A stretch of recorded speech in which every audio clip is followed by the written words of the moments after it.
Olá, gente, bem-vindos a mais um vídeo. Hoje eu vou continuar as leis de Kepler, né? Kepler foi um astrônomo que no século XVII enunciou 3 leis do movimento planetário.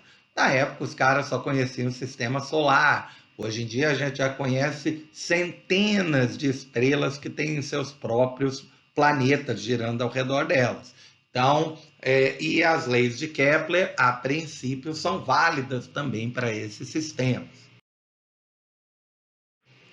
Vamos dar uma lembradinha na primeira lei. A primeira lei de Kepler diz que os planetas orbitam o Sol, mas o Sol não está no centro da trajetória. Na verdade, a trajetória nem circular é, né? Os planetas orbitam o Sol em órbita elíptica e o Sol está em um dos focos, né, dessa elipse. Isso acaba produzindo o seguinte, pegando, por exemplo, a Terra aí como exemplo. Em certos momentos, a Terra vai estar muito afastada do Sol. Ela, inclusive, quando ela estiver no máximo de afastamento, a gente diz que ela está no afélio. Acho que o nome é mais ou menos óbvio, né? Por quê, né, gente? Hélio significa Sol. Né? Tem a origem, né, da palavra é Sol. Afélio significa afastado do Sol. Então, o afélio é o ponto de maior afastamento de um planeta em relação ao Sol. E em outros momentos, a Terra vai estar no periélio. Quando eu digo outros momentos, é 6 meses depois. Consegue entender por quê? Metade da órbita, né, gente? Metade da órbita é para ir do afélio ao periélio, metade é para ir do periélio ao afélio. A órbita tem 12 meses, então 6 meses depois do afélio vem um periélio. Depois, 6 meses depois, volta para o afélio, assim por diante.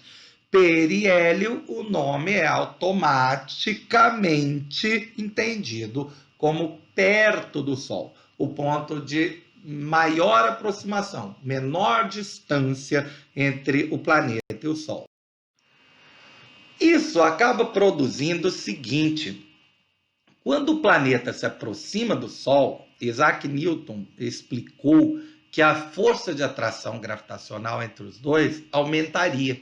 E isso acaba acelerando o planeta. Quando ele passa no periélio, a velocidade do planeta é a máxima possível.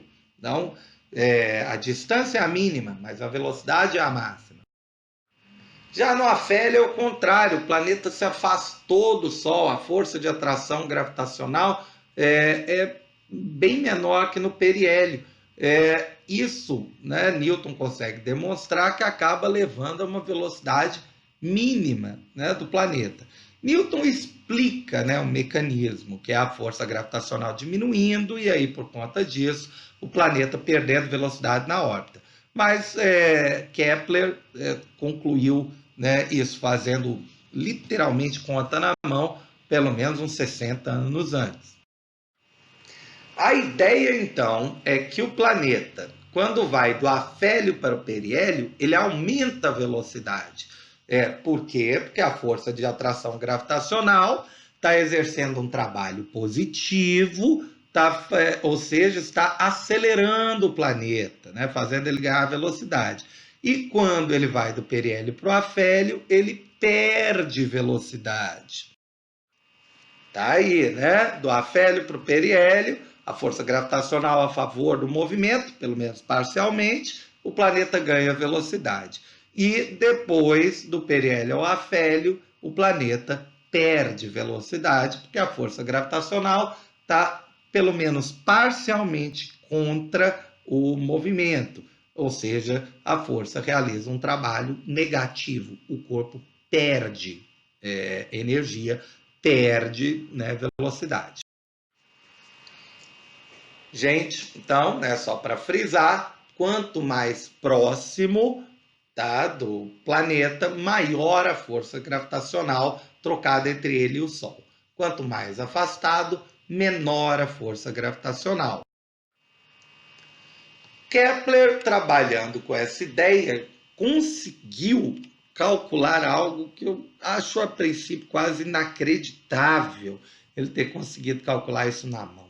Ele percebeu que quando o planeta estava muito distante, por exemplo, esses dois pontos aí à direita, né, representando a trajetória, ele andava pouco, mas a uma distância muito grande.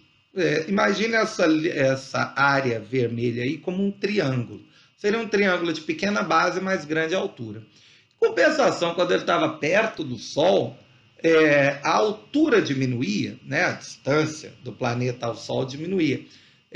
Mas a base se ampliava.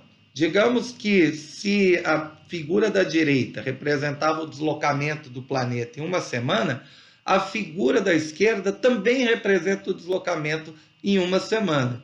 Kepler fez diversas contas e conseguiu concluir o seguinte: de que se o planeta leva o mesmo tempo para ir de um ponto A até o ponto B, ele vai levar o mesmo tempo para ir de um ponto C até o ponto D, se as áreas mostradas aí e na figura anterior forem iguais. Ou seja, a linha que liga o planeta ao Sol percorre áreas iguais em tempos iguais. E a consequência dessa segunda lei de Kepler é que a velocidade dos planetas mais afastados é menor, né? E a distância, né, que eles têm que percorrer é maior. Isso inspirou Kepler para a sua terceira lei. Mas antes vamos falar outra consequência aqui, que na verdade é só uma maneira de reescrever a anterior. A água sempre é bom, né, gente? Se um planeta estiver mais afastado, ou seja, ele tem o maior raio da órbita, por exemplo, o raio da órbita da Terra é 150 milhões de quilômetros daqui até o Sol. Júpiter, né, o raio passa de bilhões de quilômetros. Então, os planetas mais afastados, eles levam maior tempo para completar uma volta ao redor do Sol. Ou seja, eles têm maior período de translação. Vamos dar uma lembrada aí do que é translação, né, gente? Translação é, por exemplo, a Terra leva um ano, 365 dias, 6 horas, para dar uma volta ao redor do Sol. Não confunda com rotação, né, que é o tempo que a Terra leva para dar uma volta ao redor de si. Que a gente diz que é 24 horas, mas na verdade, com mais precisão, 23 horas, 56 minutos e 4 segundos. Essas diferenças aí de 6 horas e de alguns minutos, né, no tempo de rotação e translação explicam por que de vez em quando a gente é obrigado a ter um ano, como o ano de 2020, que tem 366 dias, né, o famoso ano bissexto. Então, vamos pensar na terceira lei de Kepler agora. Por exemplo, Marte leva 2 anos e pouco para dar uma volta ao redor do Sol. Júpiter leva 8 anos. Júpiter está muito mais distante do Sol do que Marte. A ideia, então, por que Júpiter leva mais tempo?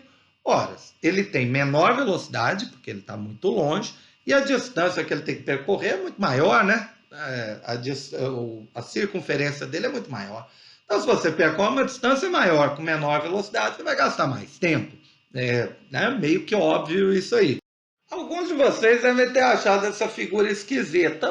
Mas os planetas não giravam em elipses? Essa figura está representando um círculo. Pois é, né? Às vezes a gente tem que fazer sacrifícios, tá? Kepler, para chegar na sua terceira lei, criou um conceito chamado raio médio da órbita, que basicamente é pegar a distância maior, a distância do afélio, somar com a distância menor, que é do periélio, e dividir por 2. Tá? É o raio médio da órbita. E aí a gente pode dizer que o raio médio da órbita de Marte, R1, é, por exemplo, bem menor, né, que o raio médio da órbita de Júpiter, né, R2.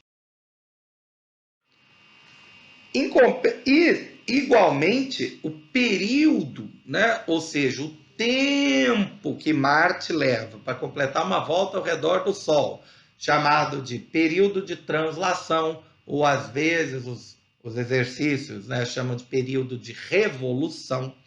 Esse período para Marte é menor do que o período de Júpiter. Marte dá a volta em 2 anos e pouquinho, Júpiter leva uns 8 anos.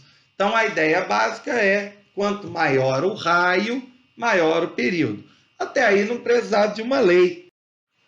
Mas Kepler fez contas por uns 17 anos e concluiu que, na verdade, a relação não é direta, não é tipo, o raio dobra, o período dobra. Não, ele concluiu que o quadrado do período de translação é proporcional ao cubo do raio médio da órbita. Isso, na verdade, gente, pode ser expresso em uma equação. A gente não vai trabalhar com essa equação nesse momento. Mas o importante da terceira lei é que os planetas mais afastados, ou seja, aqueles que têm o raio médio maior, demoram mais tempo para dar uma volta ao redor do Sol, ou seja, o período de translação é maior.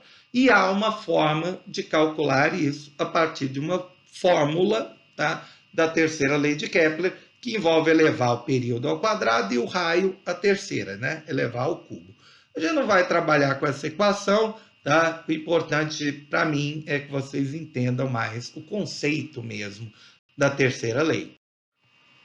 E tá bom por hoje, gente. Grande abraço para todos. Assista agora a aulinha de exercícios, né, sobre as leis de Kepler.